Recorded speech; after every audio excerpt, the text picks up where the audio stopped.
గత 5 ఏళ్లు రైతులకు తీవ్ర అన్యాయం చేసిన వైసీపీ ఇప్పుడు కూటమి ప్రభుత్వాన్ని నిందించడం సిగ్గుచేటని టీడీపీ నేత డొక్కా మాణిక్యవరప్రసాద్ విమర్శించారు.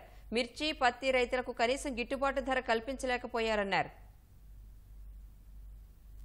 వైఎస్ఆర్సీపీ అధికారంలోకి వచ్చిన తర్వాత మొట్టమొదట చేసిన ద్రోహం కౌలు రైతులకు చేసిన ద్రోహం. 5 సంవత్సరాల్లో ఒక్క ఎకరాకైనా నీళ్లు అదనంగా ఇచ్చారా? గతం కంటే ఒక్క ఇరిగేషన్ ప్రాజెక్టును పూర్తి చేశారు. ఉపాధి హామీ పథకం కింద రైతు కూలీలు కేటాయించిన డబ్బు దోచుకుంది మీ నాయకులు కాదా?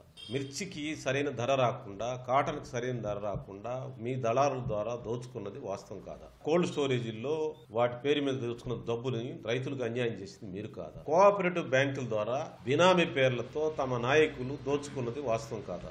ఎన్నికలు లేకుండా మీరు నామినేషన్ చేయించి మీ నాయకులు పెట్టి ఆ దొంగ పేర్లతోటి లోన్లు తీసుకొని రాష్ట్రం మొత్తం మీ నాయకులు దోచుకుంది, వేలాది కోట్లు దోచుకుంది. కోఆపరేటివ్ బ్యాంకులు కొంప ముంచింది మీరు కాదా? కొంతమంది టీడీపీ నాయకులకి డైరీస్ ఉన్నాయని చెప్పి పాలు రైతుల్నే మొత్తాన్ని ముంచింది మీరు కాదా?